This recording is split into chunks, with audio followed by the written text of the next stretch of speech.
اهدنا الصراط المستقيم. بسم الله الرحمن الرحيم. ألم نشرح لك صدرك ووضعنا عنك وزرك الذي أنقض ظهرك. پہلے اس کا تھوڑا ترجمہ دیکھ لیجئے، پھر اس کے بعد اس کا مطلب سمجھ میں آئے گا. ہم نے آپ کی خاطر آپ کے سینے کو کشادہ کر دیا ہے. ووضعنا عنك وزرك، اور ہم نے آپ سے آپ کے بوجھ کو ہٹا دیا ہے. الذي انقض ظهرك، جس نے آپ کی کمر کو بوجھل کر دیا تھا. یہاں سے اللہ رب العزت نے آپ صلی اللہ علیہ وسلم پر 3 نوازشات فرمائی ہے، ان کا بیان ہے.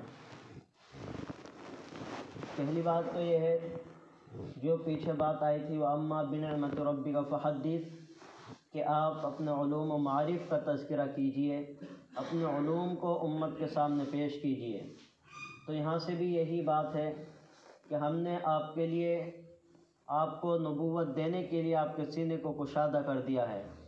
علوم و معارف ہم نے آپ کے سینے میں بھر دیے ہیں، جس سے نبوت کا کام سنبھالنا آپ کے لیے آسان ہو گیا ہے.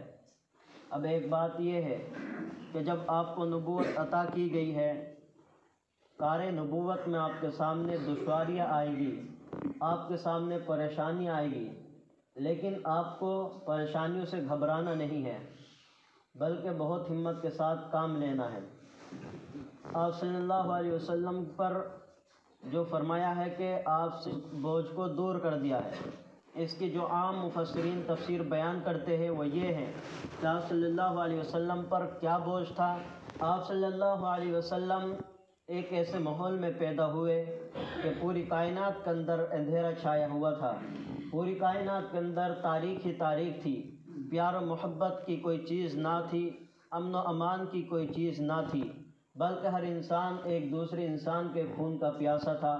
چاروں طرف جس کسی کو بھی دیکھتے تھے ایک دوسرے کا دشمن نظر آتا تھا.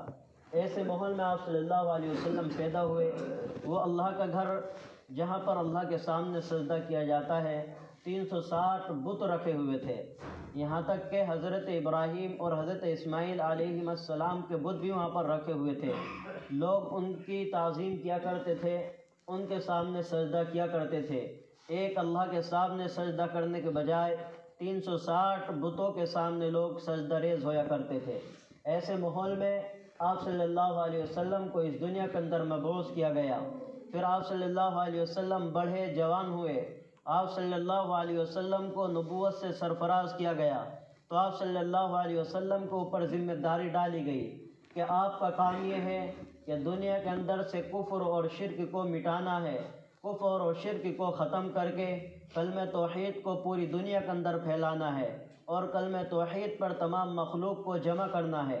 ایک ایسے ماحول میں اتنا بڑا کام انجام دینا کہ جس کی ذمہ داری یہ دی گئی ہو کہ پوری کائنات کے اندر آپ کو یہ کام کرنا ہو، یہ بہت بڑا کام تھا. اور کیسا ماحول تھا کہ ہر شخص آپ صلی اللہ علیہ وسلم کا دشمن تھا، چاہے کوئی اپنا ہو یا غیر ہو، اندر کا ہو یا باہر کا ہو، قریب کا ہو یا دور کا ہو، رشتہ دار ہو یا اجنبی ہو، ہر شخص ایک آپ صلی اللہ علیہ وسلم کا دشمن ہو گیا تھا، آپ صلی اللہ علیہ وسلم کا مخالف ہو گیا تھا. تو ایسے ماحول میں دین کا اتنا بڑا کام انجام دینا کہ کس طرح سے یہ کام انجام دیا جائے گا، آپ صلی اللہ علیہ وسلم کو یہ فکر رہا کرتی تھی. تو آپ صلی اللہ علیہ وسلم کے لیے اللہ رب العزت نے راستہ آسان کر دیا. فرمایا کہ میرے پیغمبر صلی اللہ علیہ وسلم، ہم نے آپ کے لیے نبوت کا کام سنبھالنے کے لیے آپ کے سینے کو کشادہ کر دیا ہے، اور جو بوجھ آپ پر تھا، یعنی جس کی آپ کو فکر لگی رہتی تھی، وہ ٹینشن آپ سے دور کر دی ہے. آپ کے لیے کام کرنا آسان ہو گیا ہے. آپ صلی اللہ علیہ وسلم کے ایسے ساتھی تیار ہو گئے جن کی دنیا کے اندر مثال نہیں ملتی.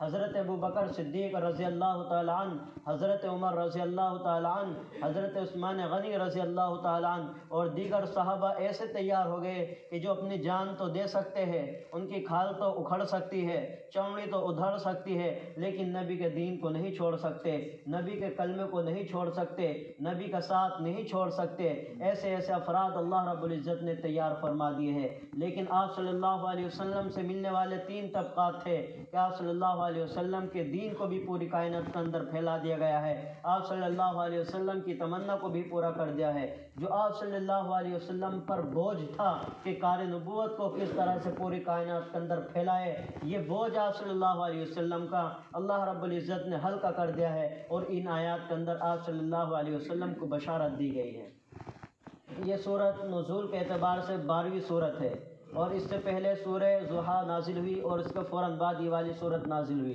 तो इसलिए आप सल्लल्लाहु अलैहि वसल्लम को इन आयात में बशारत दी गई है कि आप सल्लल्लाहु अलैहि वसल्लम जो काम आपको भारी मालूम होता है, ये काम हम आपके लिए आसान कर देंगे।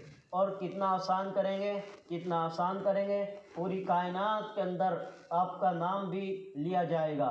जहाँ पर अल्लाह रब्बुल इज़्ज़त का ज़िक्र किया जाएगा, वहाँ पर पैगम्बर सल्लल्लाहु अलैहि वसल्लम आपका भी ज़िक्र किया जाएगा।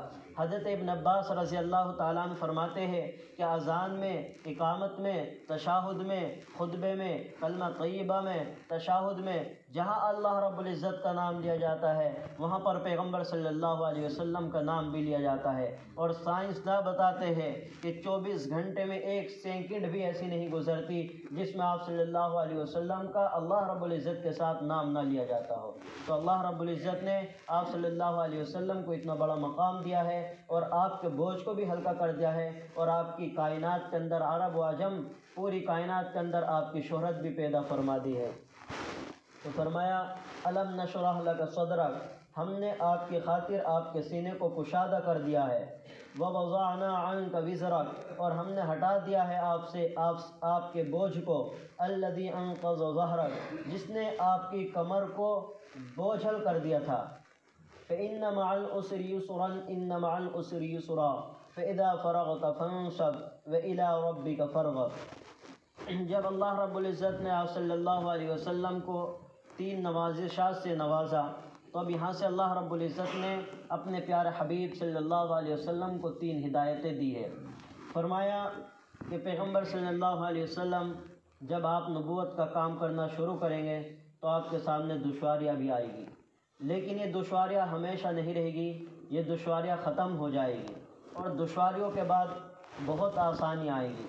फरमाया कि जब आप अपने दावत व तबलीग के काम से फ़ारिग हो जाए तो आप तन्हाई में बैठकर अल्लाह को याद किया करें, अल्लाह का ज़िक्र ही किया करें। इसलिए कि जब आदमी लोगों के साथ इख्तिलात करता है, लोगों के साथ मेल जोल करता है, तो दिल पर भी मेल आ जाता है। हज़रत मौलाना इलियास कांधलवी रहमतुल्लाहि अलैह बानी तबलीग जमात, जब वो मेवात में चिल्ला लगाकर बंगला वाली मस्जिद में आया करते थे तो 3 दिन का एहतिकाफ़ किया करते थे। तो किसी ने उनसे मालूम ही कर लिया कि आप हर बारी 3 दिन का एहतिकाफ़ करते हैं, इसकी वजह क्या है? तो उन्होंने बताया कि लोगों के साथ इख्तिलाफ से दिल पर मेल आ जाता है, तो उसकी सफाई के लिए मैं 3 दिन का एहतिकाफ़ करता हूँ। तो इसलिए अल्लाह रब्बुल इज़्ज़त ने हुक्म दिया है कि पैगम्बर सल्लल्लाहु अलैहि वसल्लम जब आप अपने दावत व तबलीग के काम से फ़ारिग हो जाए तो आप तन्हाई में बैठकर भी अल्लाह का ज़िक्र कर लिया करें और आप हर वक्त अल्लाह की तरफ लो लगाए रखिए।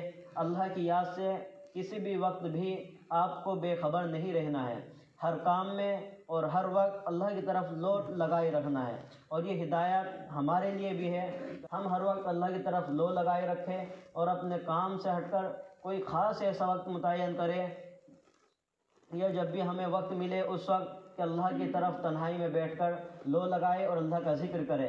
इससे दिल की पाकीज़गी होती है और दिल साफ़ होता है और अल्लाह रब्बुल इज़्ज़त से क़ुर्ब हासिल होता है। तो फरमाया फ़इन्न मअल उसरि युस्रा, कि बेशक दुश्वारियों के बाद आसानी ही आसानी है। इन्न मअल उसरि युस्रा, बेशक दुश्वारी के बाद आसानी ही आसानी है। फ़इज़ा फ़रग़त फ़ंसब व इला रब्बिक फ़रग़ब, और जब आप फ़ारिग हो जाए फ़ंसब, तो खूब मेहनत करें। मेहनत करने का मतलब अल्लाह की याद में बैठे, तन्हाई में अल्लाह का ज़िक्र करें। व इला रब्बिक फ़रग़ब, और हर वक्त अल्लाह से लो लगाए रहें।